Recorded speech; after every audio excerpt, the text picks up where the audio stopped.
Do da zippity day. Me and Artie are here to stay. The zippity do da zippity day. We're gonna have a hell of a freaking show, man.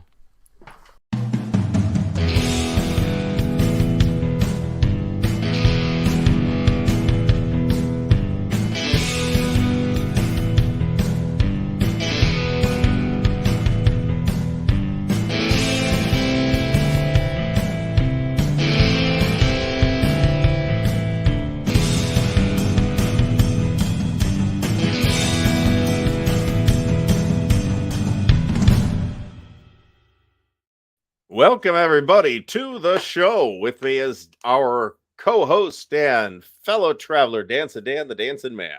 Sup? Dan, what are we talking about tonight? Well, you know what? Let's talk about what was it that we wanted to talk about last week that was like, yeah, let's talk about that. You remember? I don't know. I don't remember that. Were we on last week? I don't remember. But you know, I carried on with Mark Herman. I did an interview with Mark Herman. Yes. And I carried on the subject that we started 2 weeks ago concerning getting older, getting easier, something, I forgot. Okay. And that's all. Okay. Did Mark laugh at you for being weak? No. Did I post that video? Yeah. Oh, okay. So anyway. Yeah. I don't know. Look, I had some ideas, but I said to myself, I'm going to forget all my ideas because I'm sure that Dan has come up with a robust topic selection for this evening. No, man, I'm redoing my bathroom. I haven't taken a shower in like a month and a half. I haven't gone to the washroom in longer than that. You know what I'm saying? Yeah. Yeah, we all need one of those helmets, I think. Yeah, I'm holding it in, man. So, cold and sunny San Diego. Cold and San Diego terms probably means it's like 57 degrees. You know what, Artie, you said you're going to do one in 2024. That's the idea. So, like, what do you want to do, man? I'm curious. I'm going to do it like a little mini-con. It's going to be probably 4 or 5 days and probably at a hotel here somewhere in Northeast Ohio and that kind of thing. Oh, I thought you were going to do it at your place. I thought about that, but I don't know. We'll see if I get the game room actually done by then. Progress has been slow because stuff keeps capped in. Like, oh, you heard about the car, right? What car? Did we talk about this last week? The tree fell on my car? No. Oh, yeah, tree fell on my car. It's totaled. Hey, well, it's a good thing you weren't in it, first of all. Yeah, no shit. I was sitting in the other car when it came down. I saw the whole thing. It was seriously riot. Yeah. Good thing I was wearing my brown pants. And is it an act of God or will you be getting any money? No, insurance has told me to go fuck myself. Really? I mean, it's technically covered, but the wind deductible, because the wind took it down, even though their tree guy that they sent out said something different. It's the wind deductible is 11 times what the regular deductible is. And the shed, which is also a pancake, replacing the whole thing and the contents is going to cost less than the deductible. So I'm not getting a cent.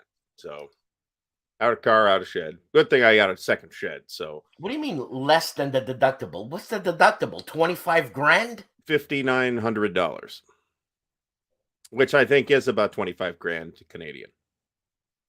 And what's your insurance company? Home Life. Screw them. Get Home lost. Life, Home Plan. Yeah. Oh no shit. That's already moving. So they took your money. Oh yeah. They'll be happy to take your money. That's how insurance works. They take your money and then don't pay out when something happens. So,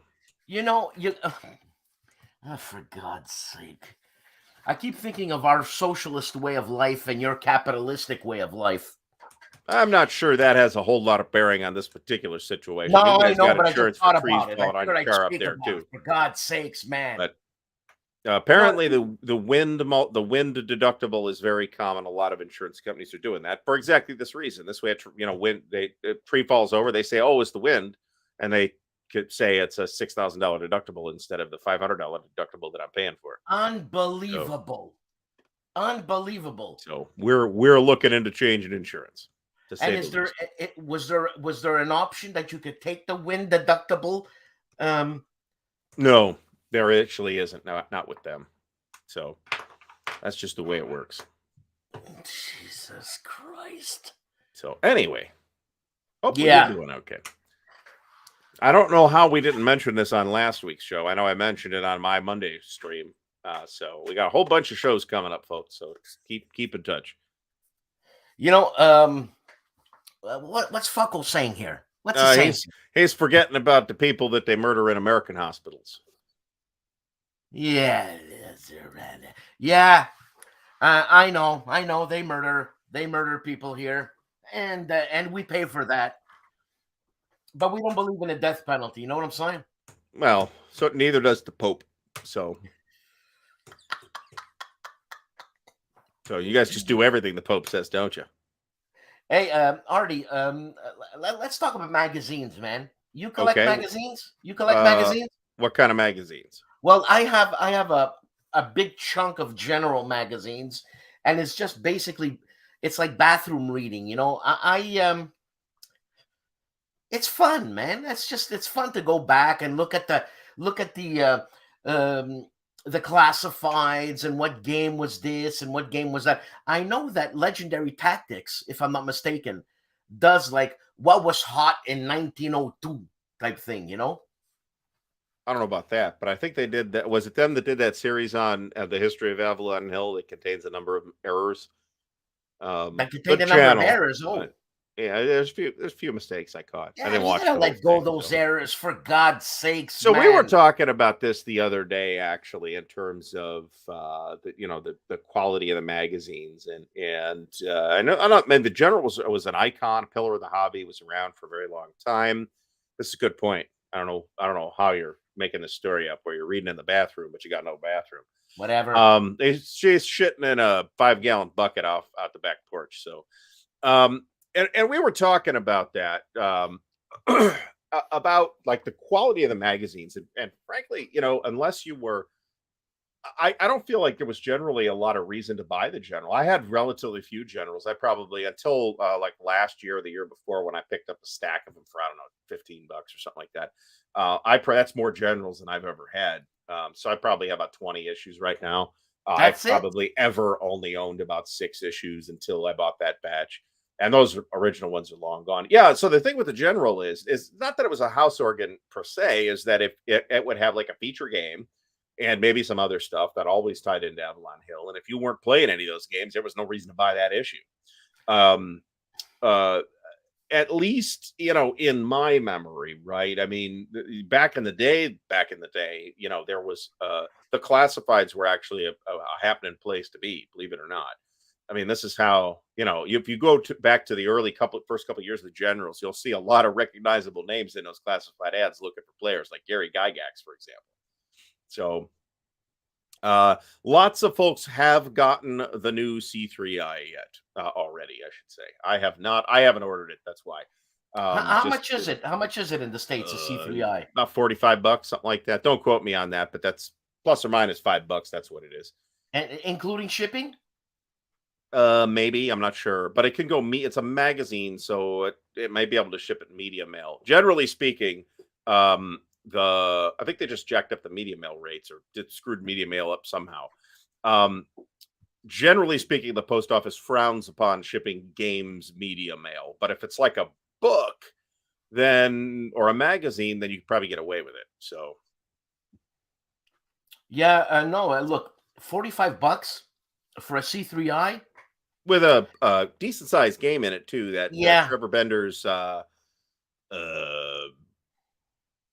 forget what exact Desert Victory is what it's called. It's North Africa 41 to 42, I think, or it might be 42 to 43. I'm not sure, but or it might be 41 to 43. But it looks pretty good. It's the same system as the Kursk game, which is in turn an adaptation of the old classic Battle for Moscow game. So. And how was that Kursk game? I just dug it out of a box like 2 days ago. Actually, interesting. You should bring up magazines because I actually got all of my magazines on. But they're all sitting down here in magazine organizers. They're not organized, but they're like shelved. So I will eventually have to go through all those and kind of put generals with generals and challenge with challenge and dragon with dragon and all that stuff. So And I got a what's few issues of Moves and Fire and Movement, which I think were excellent magazines. That's SPI? I'm a little unclear as to exactly how that shook out. I want to say that Moves was SPI and Fire and Movement was Roger McGowan. But I might have that reversed, so I'm not sure. I think that's how it broke down, though. Bloody hell, I'd love to have Roger McGowan on, but he's just no. Roger's a busy guy, right? He's a busy guy. Yeah, I know he's done. I think he sat down with Harold at one point for Harold's podcast. Yeah, but Roger's super busy. I mean, this guy is he's been around the wargaming hobby since day one. Oh yeah, well, I don't know about day one, but day 4.5, I guess. I mean, Roger's been doing covers for war games since at least like 74, something like that. So the guy's an icon in the industry, man. Unquestionably. Roger's supposed to be working on an art book, which I would be delighted to buy. I got to get some. Oh, absolutely. And when you talk about like folks who have been around the hobby for a while, and they're like favorite war game covers, chances are pretty good that that's whatever thing they're going to come up with is a Roger McGowan cover. Absolutely, right? man. So, I mean, the guy, I used to have those bookshelf games by Avalon Hill when I only had 4 or 5. And it was all Roger's art. And I'd be lying in bed looking at my games and saying, just imagining stuff, man, Not all of them were Roger's covers, but man, a lot of them were. And it's fair to say that almost all of the really iconic ones were Roger's. I'm happy to add some addendum to that if somebody comes up with something else that wasn't Roger that's equally iconic, but I'm not sure I can think of anything. Did he do the squad leader one? Yes. Did he do the Russian campaign one? Yes, absolutely. Did he do the Third Reich one? I haven't verified that. I was actually wondering that exact thing. I'm pretty sure he did. I mean, it's a very McGowan-esque cover. If Roger didn't do it, so here's my Avalon Hill shelf. Actually, that's it. Yeah, that's it. So the only things that aren't on that shelf are the Great Campaigns of the American Civil War games, which are shelved with Great Campaigns of the American Civil War. So there's about another 6. But yeah, this is it. I had this is more than I had back in the day. So you're not an Avalon Hill fan? I mean, those are the games I spent more time playing than anybody else's. I started with SPI, but I mean, by the time I was like getting into it, I could buy stuff occasionally. SPI was gone, right? And what we were seeing were those often atrocious TSR versions of the SPI game. So the series replays were actually really cool. Just to it's funny. I don't have Panzer Blitz. Don't pay more than about $15 or $20 for a copy of Panzer Blitz. So that's all I got to say. But US, of course. So that's like 2.6 million Canadian. And is that Circus Maximus? It is Circus Maximus. Have you ever played it? I have not. It's on the to-do list. A lot of these. So the games on this shelf, I've played Caesar's Legions. I just got from Mark Ruggiero. Thanks, Mark. And that looks really neat. It's Operational Ancients.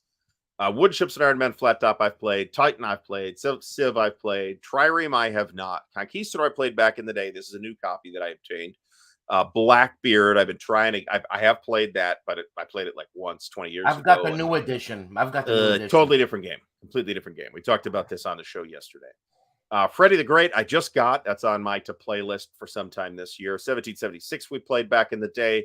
I'd like to get back to that, check that out again, see if it's as good as I remember. War and Peace we played. Not only did we play it back in the day, we played it about 2 years ago. Empires in Arms I've never played. It's a kind of a legendary classic. Struggle of Nations is kind of a disaster. there's a lot of issues with that game, and many of which are component issues. Source of the Nile I played, Guns of August I played, Origins of World War II I picked up at a at a Goodwill actually for like $2, and it's complete. It's a really interesting looking, like 1970 or something like that, Jim Dunnigan design for Avalon Hill. Panzer Blitz, of course, goes without saying. It's a classic. I'm not sure I see a lot of reason to play Panzer Blitz nowadays. I'd probably point somebody to Tank on Tank from Lock and Load or something like that. Really? That I mean, Panzer Blitz is a historical, is a classic of wargaming. I'm not saying don't play Panzer Blitz, but I think what you'd want out of Panzer Blitz now is a game that you're better served by playing something like Tank on Tank. But there's still people playing Panzer Blitz too. Yeah. Holy cow. I think so. Okay. Panzer Blitz has some problems, which is why the rules changed when they did Panzer Leader, and then they changed some more when they did Arab-Israeli Wars. Third Reich I've never played. I played Advanced Third Reich, but never the original Third Reich. OSG should be shipping next couple of weeks. I think they might start shipping. That is Bonaparte Overruns Piedmont, the new Library of Napoleonic Battles series. Air Force I've never played. I picked that up fairly recently. Fortress Europa I played back in the day. Kremlin I've never played. Guerrilla I got super cheap on Amazon. Kriegspiel is a turd. Acquire actually I've never played, but looks pretty neat. And then the two little Napoleonic games. I've got William Aarons talks about Beyond Waterloo, which I just actually got from Against the Odds as well. And over the last 6 months or so, I've actually picked up probably 10 issues of Against the Odds. I think their the standard of production and development there is pretty high for magazine games, probably second only to C3I. But there's a different kind of magazine from C3I, right? C3I is a magazine about games. Against the Odds has a lot of history material in it. So get rid of that. Beyond Waterloo looks pretty neat, I gotta say. It's the 100 days, right? But it's not just like there's a million games about the 100 days, not a million, but there's plenty that just like start with Quatre Bras, right? And you get the 4 days of the last 4 of the 100 days.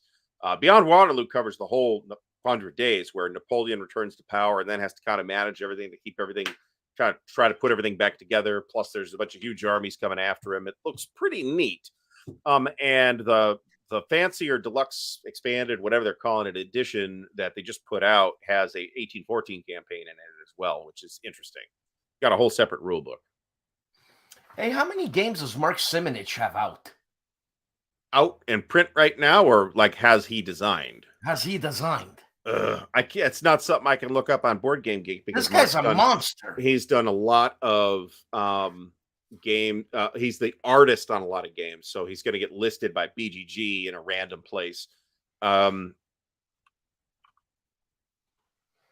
it? I mean, he doesn't look that old. This guy, man, he looks like what, 50? I haven't the vaguest idea. He's got 24 credits on BGG, which actually seems really light to me. But I mean, these are pretty much the games I would think of, right? The operational series, the ZOC Bonds series from GMT, Ardennes 44, Salerno 43, Stalingrad 42, Holland 44, Normandy 44, Ukraine 43, and there's at least one, France 40. The Caucasus campaign is kind of related, but it's also kind of replaced by Stalingrad 42. He did that campaign to Stalingrad game from, what was that, 3W, somebody like that. So he's been designing stuff since like the early 90s. Rhino Games, actually. And I mean, this guy puts out at least 2 games a year. That's what I think. No, I don't think so. I think it's a game every year or so, which I am always delighted to buy because I have a high opinion of Mark Simonich's designs. Let me put it that way. And does he use the same gaming system often? So not exactly. So that whole ZOC Bonds series has some shared mechanics, but the individual games are actually more different than you think. I mean, it's not like there's a series rule book, and I don't think a series rule book would work for that series because they're different. They're just different enough. But if you know how to play Ardennes 44, you could pick up Normandy 44, and very quickly. So, so what is it that's appealing about Simonich's designs? That particular series. So I think the games I like from him, I've played a couple other ones. I played Hannibal Rome versus Carthage, for example, which I thought was good, but I didn't go bananas for it. The ZOC Bonds series, I think, are nice, light, relatively compact, but still meaty war games. I mean, if you're going to play, say, Agents 44, it's probably going to take you a couple of days. It's not like a one sitting game, but it also isn't going to take you like 2 years to complete, right? So they're meaty while not being. They occupy a very nice middle ground of meaty war games that don't have too much cognitive load associated with them. His U.S. Civil War, I think, is terrific, and that's a big pops game, up at every convention. It's 2 maps, but you could easily play it in a day. If two players who know what they're doing can play that in 8 hours. Would you consider Mark Simonich like an MMP type of guy? He's never done anything for MMP, right? No, but I mean, to my knowledge. Would the strategic combat series or battalion combat series would he fit in? So would he fit in? Just in terms of, I think the Mark Simonich style is pretty different from the sort of house style they have over with the gamers. But let me get to John's question here too in a second. But the ZOC Bonds series specifically, I think, is a step up in complexity from SCS, from virtually every SCS game, and probably comparable to BCS. But BCS can seem more complicated than it is because it has so many new ideas in it too. But what's that? What's so complex about zone of control? So the ZOC bond mechanic, which as far as I'm aware is pretty much unique to those games. So in addition to having zones of control, they have ZOC bonds, which basically means that if you have 2 units in a hex that throw zones of control, and you have a hex between them, an open hex between them, there's a ZOC bond in that hex, and enemy units cannot pass through it at all. You have to dislodge one of the units to break through. So where does that fit into simulation?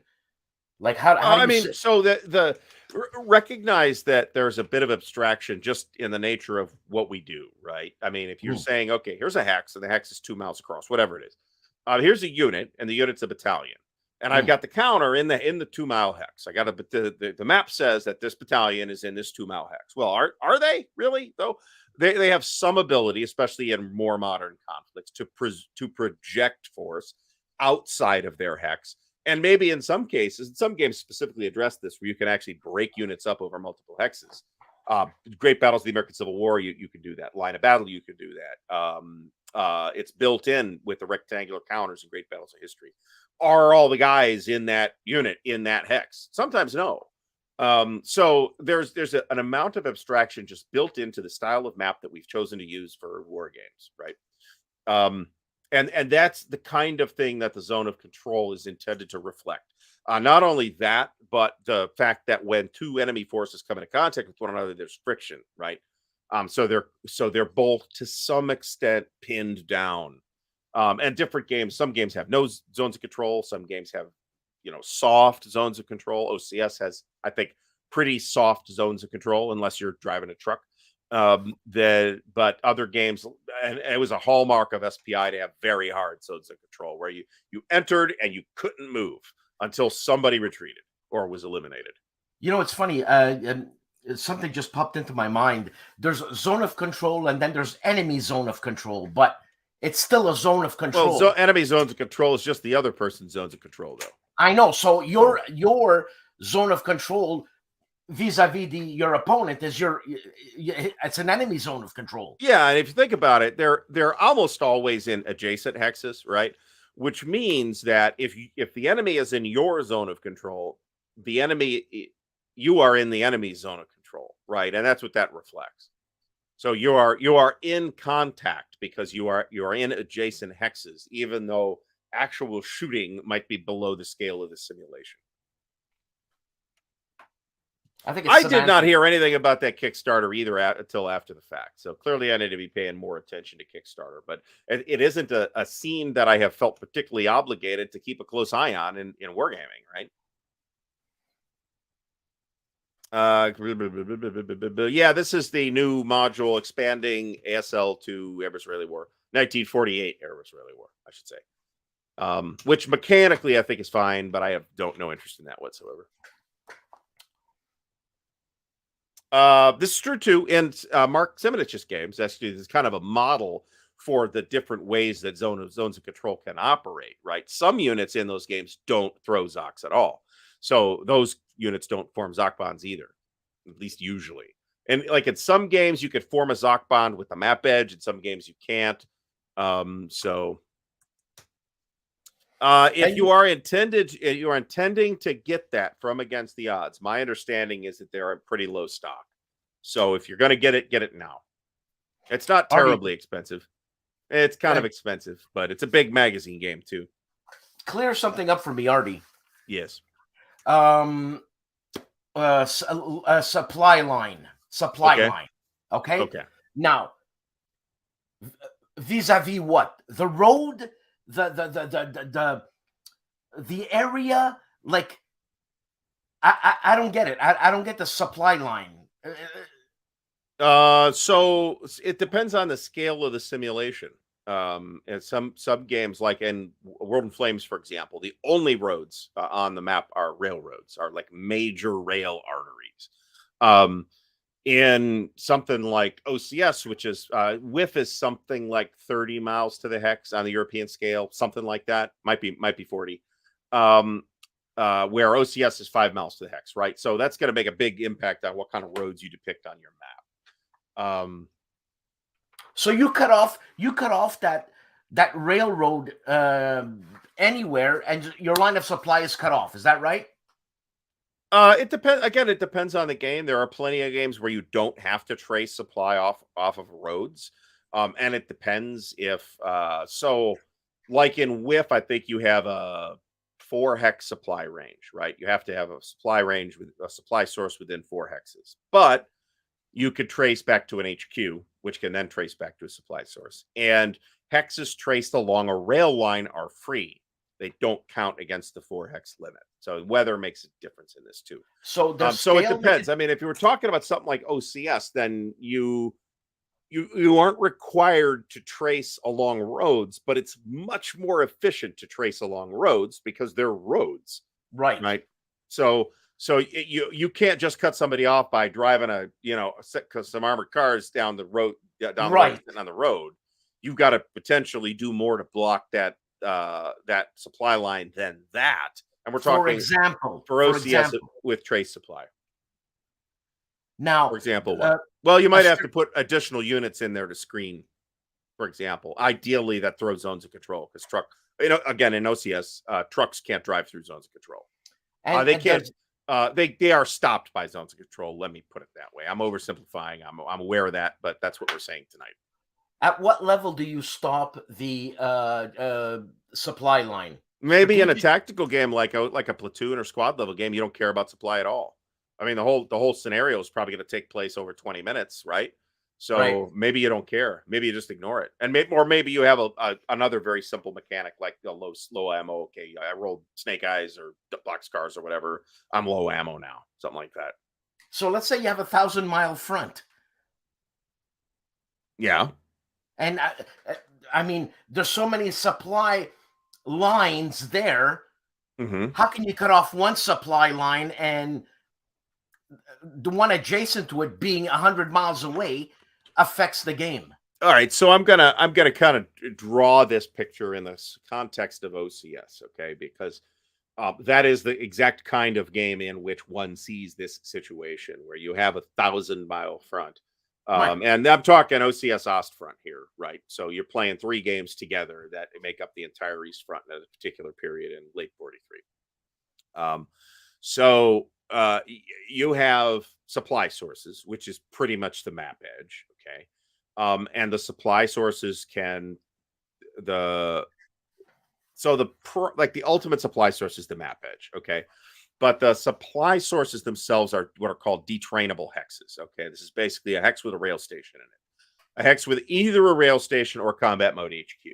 Okay, and those are hexes that you can rail supply points to. Now, there's two kinds of supply in OCS. There's supply points, which you spend to do things, and there's trace supply, which you use to just keep your units from suffering attrition. Okay, so you can when you have a detrainable hex, you can send supply there, but you can also trace supply from the detrainable hex back to the map edge, which is your ultimate supply source. Okay, and then an HQ can trace back to the supply hex, the detrainable hex, and then throw supply a certain. It's 5 hexes to trace back.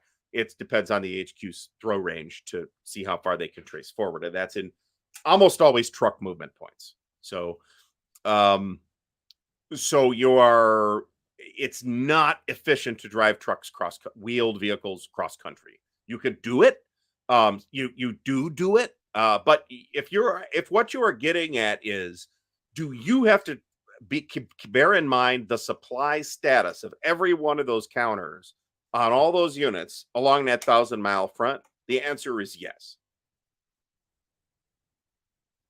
So, but unless you've got, enemy running around in your backfield, then it's probably not an issue as long as you keep track of where your HQs can throw the supply to.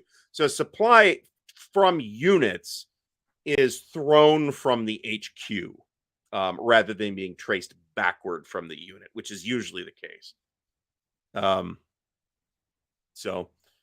Somebody asked what I had against Arab-Israeli wars. I don't have anything against the Arab-Israeli wars. I'm just not interested in it as a topic. I can't be interested in every topic after all. So, does that explanation make any sense? How does supply work in that? I think it's pretty much basic trace, actually. That's a pretty typical supply mechanic, is just trace to a supply source. And maybe there's primary and secondary supply sources, and the secondaries have to trace to the primaries. No one knows where Dan has gone.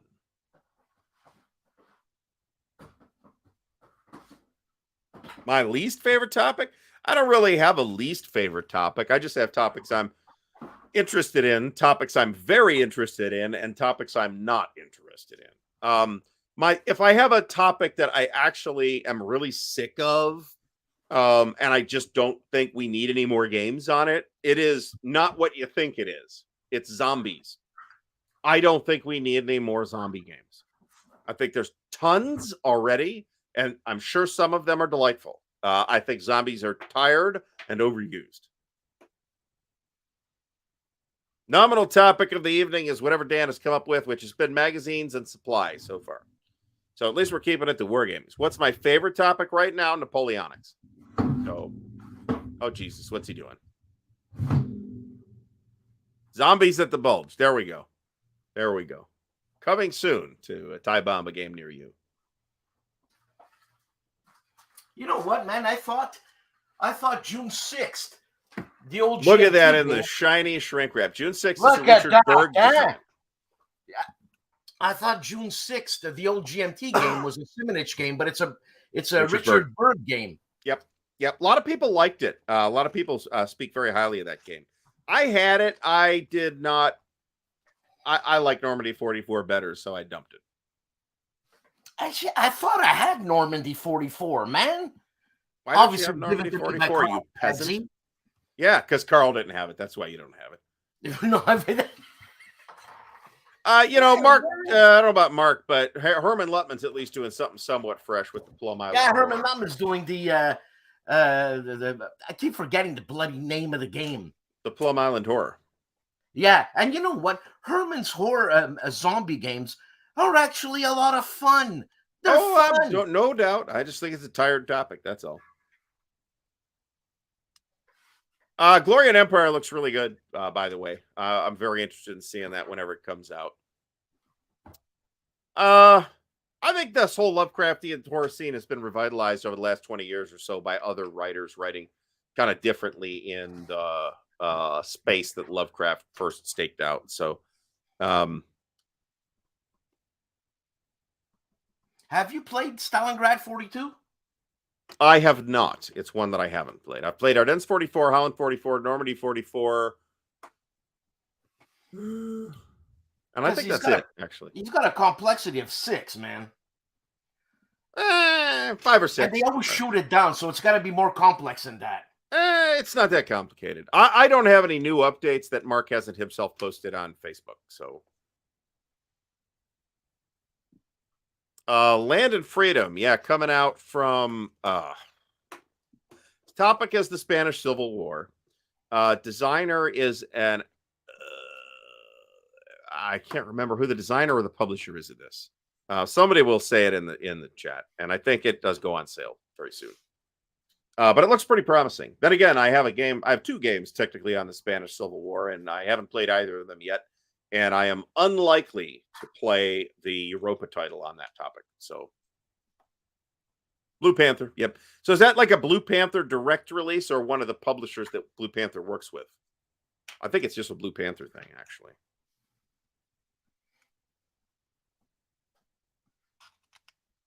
There we go. Anyway. This is true. And so these are an interesting... I want to say that in the Mark Simonich games that you have in your hand right now, in their pristine shrink wrap, I may add, the supply is just like a basic trace to a supply source, which then maybe traces to a primary supply source. There's nothing particularly complicated. It's a very traditional supply mechanism. The Library of Napoleonic Battles. So remember, there's 2 series we're talking about here: Campaigns of Napoleon, the strictly operational one, and the Library of Napoleonic Battles, which is kind of grand. I call it grand tactical. There's people that want to argue with me about that, but that's fine. And you do have supply on the map, but you basically trace supply to a supply train, which is a counter, and then the supply train traces supply back to the supply source. So how do you protect your line of supply, man? Don't get your line punctured, generally. So what, you gotta have a whole army adjacent to the line of supply? Again, this is going to depend on scale, right? In some games, you're not going to have the unit frontage to like have a multi-hex deep line. In some games, you will. In War in Europe, you certainly do, for example. But that's one way is to have your line not be 1 hex deep. Another way, and say it's something like OCS, again with 5-mile hexes, is you have key supply points and bottlenecks on the supply paths, and you garrison those with units in the rear. So they're static.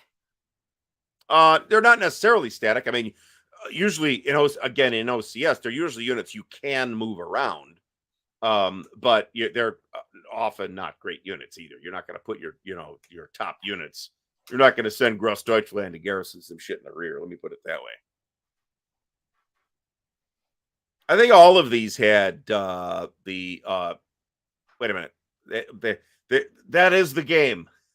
I think you're thinking of the Attack on Malta, Invasion of Malta game, and I believe they all came with that, if I'm not mistaken. You're talking about the Worthington game? No, I'm talking about the old Avalon Hill Air Assault on Crete. Oh, there's also, it's easy to mix these titles up, and for me anyway, there's also Descent on Crete from SPI, which is a game that's fondly remembered by some, and which is kind of a little bit of a monster too, by the way. This show starts at 7:30 p.m. Eastern Standard Time. Come on, Jason. Or whatever the time is. God's sakes, man.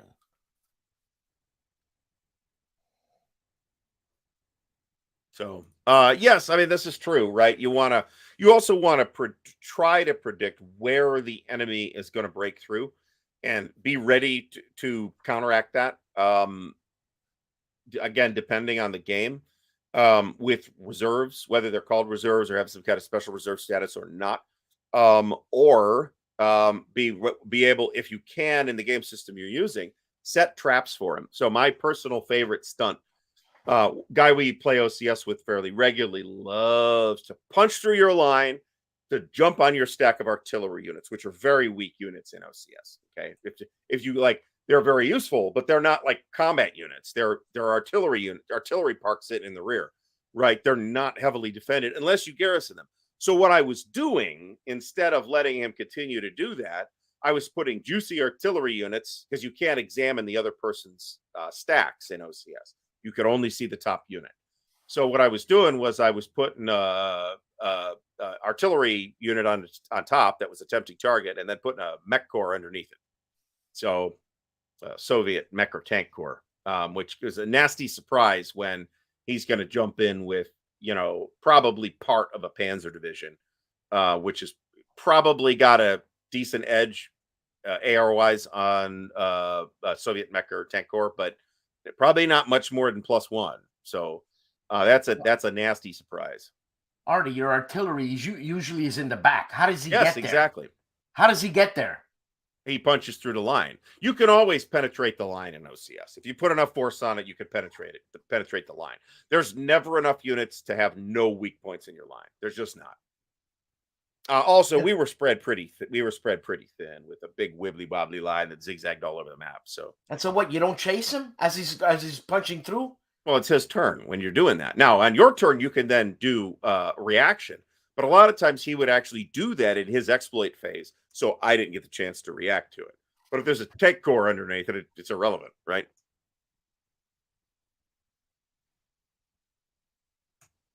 So, gamey? Yeah. Well, yes and no. I mean, everything we do is gamey, right? It's only a matter of degree. So, in the context of something like OCS, right, or the granularity is high enough that you are going to have artillery that's discrete from the combat units. They're probably not going to be in the same hex as the combat units most of the time, right? They're going to be sitting there. And now, is it a gamey technique to specifically go after the artillery units and punch through the line to do that? Yeah, but you're paying a price to do that too, in supply and in potential casualties, particularly if you're surprised by a whole Soviet tank corps. So there's a way to it can be in reserve too, but it doesn't have to be. If it's just going to sit there, it's just going to sit there. Hey, Mike Bertuccelli said something concerning Chad Jensen / John Butterfield's game. Yeah, it's not out yet. It's not out yet, but so I know some folks have seen it. I'm pretty sure they were playing it at Weekend at the Warehouse or whatever the last thing was. So I'd be real curious to see what that looks like. I mean, it's Chad Jensen, great designer, John Butterfield, great designer. Very curious to see that game. I think Kai is doing the rule book. Oh, plausibly, yeah. I don't know. Yes. Is that goofy? Sure it is, but that's the way it works. So,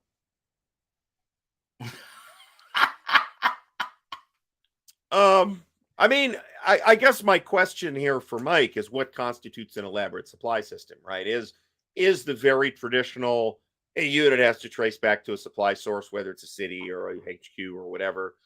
Is that an elaborate supply? And then that traces back to a supply source. Does that constitute an elaborate supply system? Because frankly, that is the norm still, right? No, it does not, actually. Other games do. So Goss, for example, has a to keep that to World War II, you are also not allowed to examine enemy stacks in Goss unless you drive a recon unit up to it within visual range, and you do have line of sight in Goss. And then you can examine the contents of the stack. So that is a factor in some games.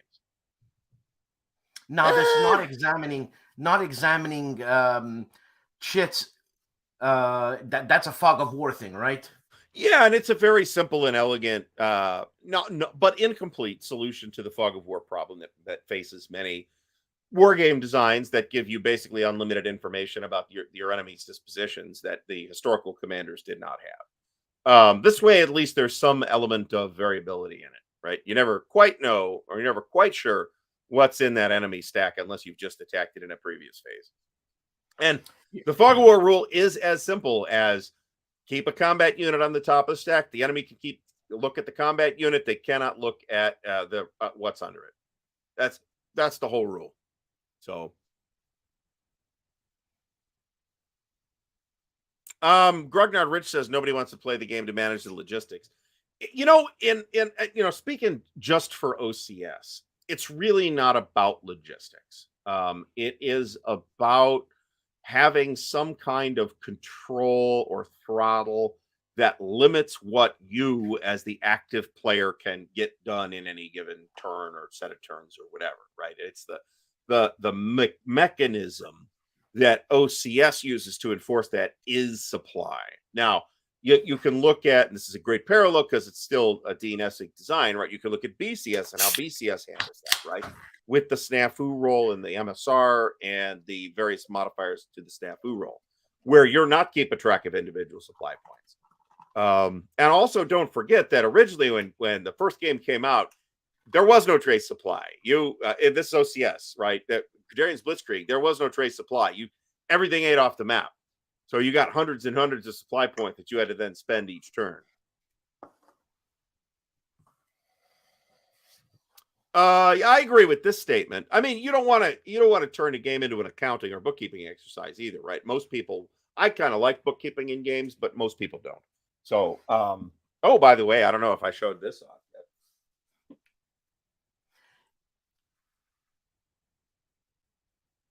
Operation Typhoon. I thought you had that already. Nope, just got it. Got a decent price on it on eBay. It might have been on eBay. I've got a question for Mike Bertuccelli here. The Guinness is better out of the can than it is out of the bottle. So I'll vouch for Dan and for this particular beer. At least he's not drinking Pabst Blue Ribbon or some still like that. Or what was it? Rolling Rock, which whatever. Municipal water from Latrobe, Pennsylvania, with a bit of sugar in it because whatever. I want to ask Mike Bertuccelli a question. Chad Jensen, John Butterfield, what's the connection?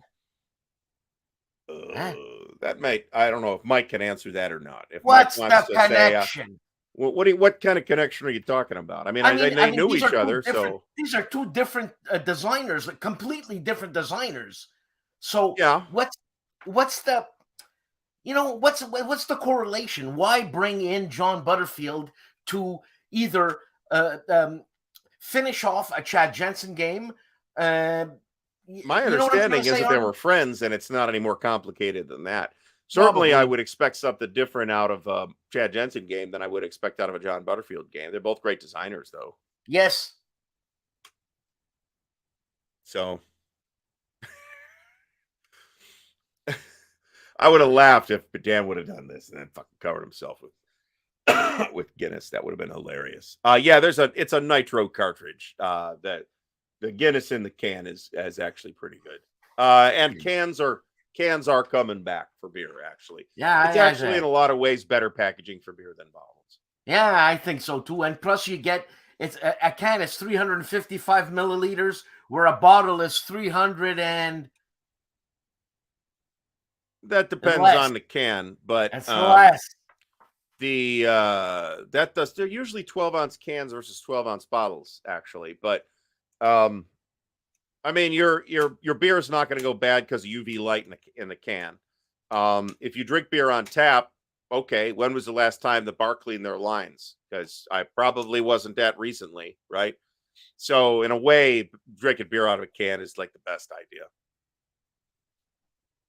So Mike says they were friends, and Kai asked him to finish it. Yeah, 644 Look at this guy. John saw the game at Chad, talked about it during his interview with Fred. I think these are two parts of the same story here.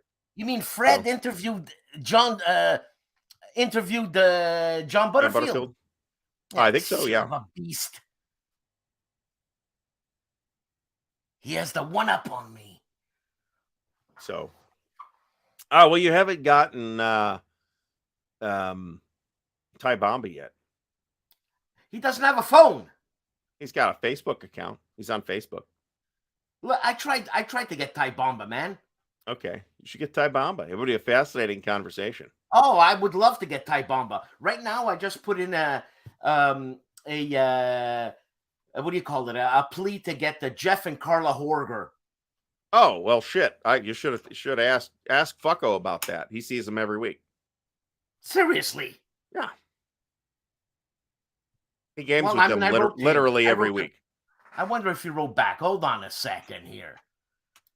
Jeff's pretty And- approachable. I wouldn't be surprised unless he says, you know, I ain't dealing with this guy. He's too crazy. You said John. John. Who? No, Jeff. Jeff, yes. Did I say Yes. John? Okay, well. Yeah, you said John. Right. I'm talking about Jeff Werger. So you should get Joe Youst on too. Why don't you get Joe Youst? He's on Facebook. Joe Youst. I don't know much about Joe Youst. I wouldn't know what the... That's because Joe is trapped in the abyssal prison that is Decision Games. So that's why. But Joe's done a lot of really good work over the years, in my opinion. Oh man, I would both as a designer and as a map artist, by the way. Ty Bomba, I would love to interview Ty Bomba. Dean Essig, You did get Dean, so that's well, you know that's. Time I did the 4 question things with Dean Essig, Mhm. and this guy's hardcore, man. Oh yeah, it's Dean Essig. What do you want? Yeah, I asked him, did he ever play a Euro game? He said, well, he saw one about 30 feet away once. Well, he was in the same. I could verify that there wasn't at least one occasion where there was a Euro game being played in the same convention room that Dean Essig was occupying at that time. I can verify that. But there was a Dean radius that kept the Euro gamers away from the immediate. Oh no shit! So. I mean, the guy, he has an aura. He's got an aura. Oh well, I mean, he's Dean Essig. What do you want? So I mean, if I was going to name 3 currently working game designers that I personally think are the game designers that I will always see, you know, have a close look at whatever it is that they're doing. Mark Herman is one, Mark Simonich is one, and Dean Essig is one. So, and is Dean Essig in the Hall of Fame? Yeah. Oh yeah, I was gonna say he better be in the Hall of Yeah, Fame. he better be. I'd have been personally outraged if he wasn't. We'd have been fixing that by Director Fiat this year if that was an omission. Yeah. I don't actually. God damn this focus thing anyway. I don't actually want to ever have to do that, so we're not doing that. But yeah, I mean, no, that was an omission that would have been too stupid to yeah. And I also tried to get Mark Simonich to do an interview, but I think his camera shy. I guess Mark's hard to nail down for interviews. His camera shy. Tried, so Joe Chacon, I've met Joe briefly at Winter Offensive a couple years ago. You could get Joe Chacon. He's got I met Joe Chacon at WBC, man. New thing coming from GMT, and he has the GTS series honcho for MMP. So. When I spoke to Joe Chacon if I'm not mistaken, at WBC, he was actually stationed in Rome for a long time. Oh, well, I guess he ate good, huh? He ate good and he speak good too. Most famous Canadian war game. Cal Paradis. Brian Train. Cal Paradis. Brian Train. Oh, yeah, it's true. He's Canadian. He's from Vancouver, huh? That's that's other Canadian war game designers. So you got Carl, you got Brian Train, you got Gilbert Collins. Well, you got now you have the Frenchies now. That's another guy. I'm talking about Canadian. I'm not talking about French Canadian. Morgan doesn't count. She's actually French. So she was just the the Quebecers there. Steven Newberg, good call. Yeah, well, that's what I'm asking about. Not just Quebec, but you know, Canada in general. Steven Newberg, I think, is Canadian. Yeah, I got to interview. No, Morgan is a Frenchman from. She's a Frenchman. Morgan is actually French. She was just in Quebec for a while. She didn't like it here, man. So, well, I mean, the food's better in France, from what Morgan's. I'm just repeating what Morgan says. And she's French. So I'm going to take her opinion at face value when she talks about food. Okay, Quebec's got great food. I'm sure the food in Quebec is delightful in a Bronx sort of way. It's like the Bronx of French cooking. What the hell is that? No, I'm just saying. What about that guy who used to do? Oh my God, that guy that used to do the thing with the stuff.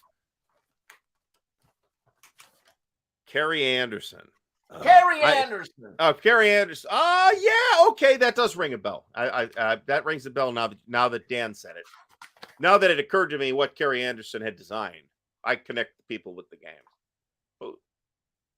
Yes, they redid that. Compass redid that a couple years, 2 years ago or so, in a fancy box with a fancy board and fancy pieces.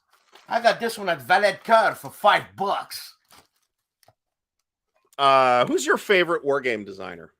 Me? Yeah, John Butterfield, man. Okay. I that's a completely reasonable decision. Yeah, I don't know that interestingly, I don't know that I have a favorite designer right now. There's a lot of designers. You're more versed than I am.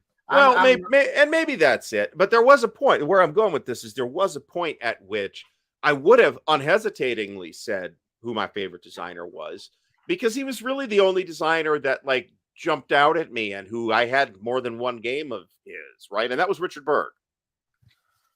Isn't he a complex? Isn't he complex? He could be, not always, but he could be. Sometimes. And isn't he sarcastic? Oh yeah. Oh yeah. Mr. Berg rubbed a lot of folks the wrong way in his time. You said, no, but I'm gullible because I'd be reading the rules and I'd be like, "What the hell is he saying here? Is this true?" Type thing, but he's sarcastic. Oh yeah, he always slips little funny pieces into the rules, into the orders of battle, all kinds of stuff. There was a story, I think this might have been Terrible Swift Sword, where he couldn't find the name of a particular regimental commander. So there's names on all the rest of the counter. So he put the name of his dentist in there as the commander of some particular regiment. And then some other game later on copied the OB verbatim, and he found it out. I'm not sure how active a designer Greg Kostikian is now. And I know he's not particularly active. Well, and by particularly active, I mean active at all in the wargame space. I think he's still in the hobby, but the gaming hobby, but I don't think he's doing wargames anymore. Oh yeah, hit the like button, subscribe. Yeah, hit the like button for God's sake. I'm just saying. Greg Kostikian did a lot of great games, though. I'll absolutely agree with that. And I think Herman is an up and coming youngster, if you know what I'm saying. You know, Herman has designed a hell of a lot of games, and you know what? He's becoming an authority on the American Civil War, especially Gettysburg. Well, I mean, Herman's into Civil War. He's very interested in Civil War. He's done several excellent Civil War games. So, John Southard, who wasn't active until relatively recently, and he's got one new game coming any time now from Compass. That's Carrier Battle Philippine Sea. Plus, he's got a number of other things in the works with Compass as well. So, and I can appreciate this logic as well. So I gotta be honest. One reason why I picked up Edelweiss and Army of the Heartland and a couple other. Well, I mean, I'm going to talk. We've already talked about A Most Fearful Sacrifice. The same logic applies to that too. But these are well, Edelweiss is a better example actually, because it's a World War II game, right? Rick Barber was not known as a World War II artist, right?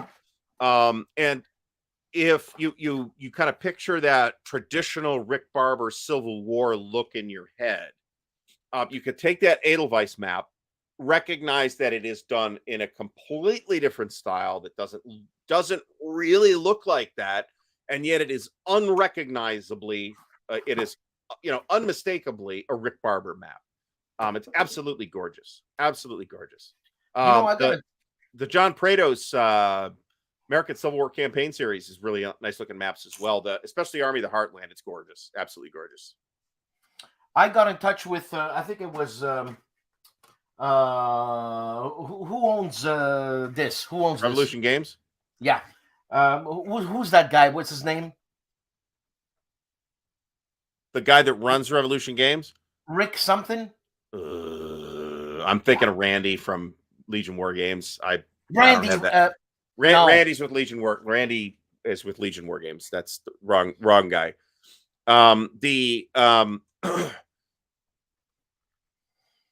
This is true. A number of authors have gone on to great success from gaming, right? The best example I can think of is Mike Stackpole, who started with BattleTech novels of all things and has now written like Star Wars novels and stuff.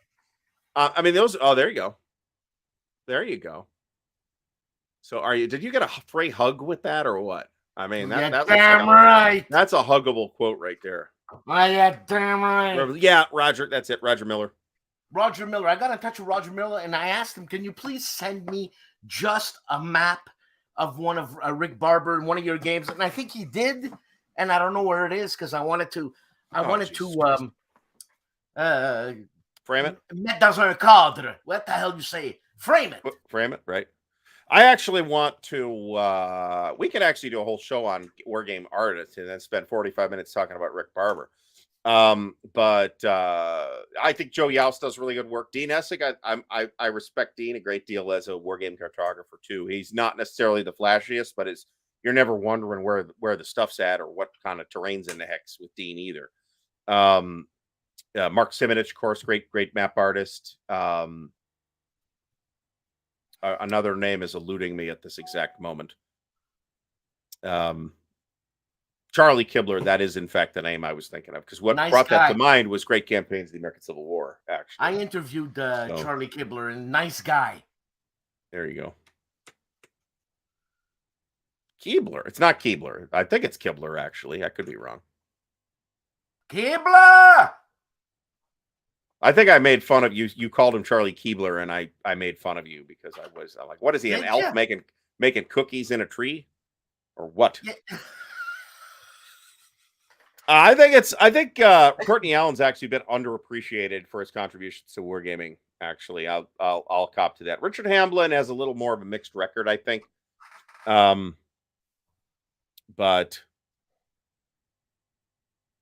Joe Bukowski, great designer. Back to the SPI days, and back in the hobby again now. Joe took a number of. So Joe Bukowski is the official historian of the United States Army 29th Infantry Division. Okay, so they're keeping Joe kind of busy, and I'm not sure. I don't think I'm spoiling anything by telling you that Joe's got another book coming too. So, Roger's a lot less known for his maps, although he has done some and some counters as well. A lot less known for the maps than for the box art, the package presentation. At least it seems like that to me. Roger might be mad at me for saying that, but that's what it seems like. So we'll have to make that an actual show topic. Yeah, let's do it, because I want to talk about like the Combat Commander maps. And who did the Combat Commander maps? We talked about that. I'm asked. Do you know offhand? Oh, who did them? Yeah. Keebler, I think. Okay. I mean, Charlie does a lot of work. Charlie does a lot of work for everybody, to be honest about it. I mean, they're in the same style as the. I just had it in my head. Grand Deutschland, Chad Jensen's games there.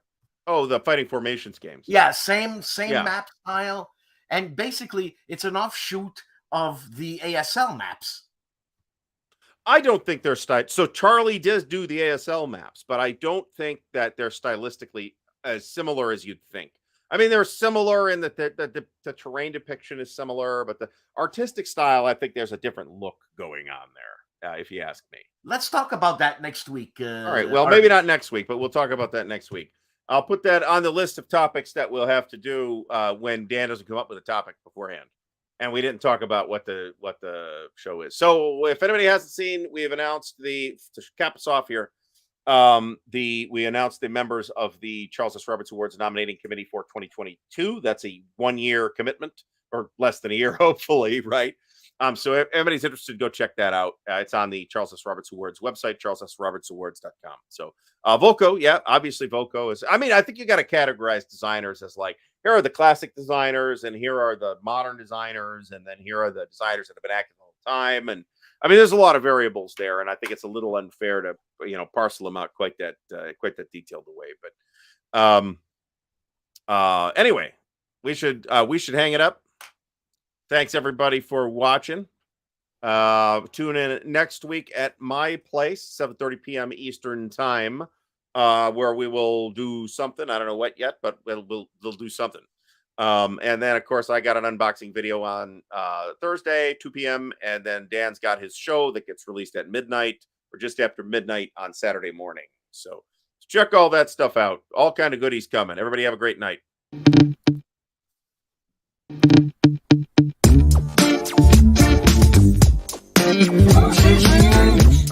Big moves. Big. The moose is loose. Big moves. Big. The moose is loose. Big moves. Big. The moose is loose. Big.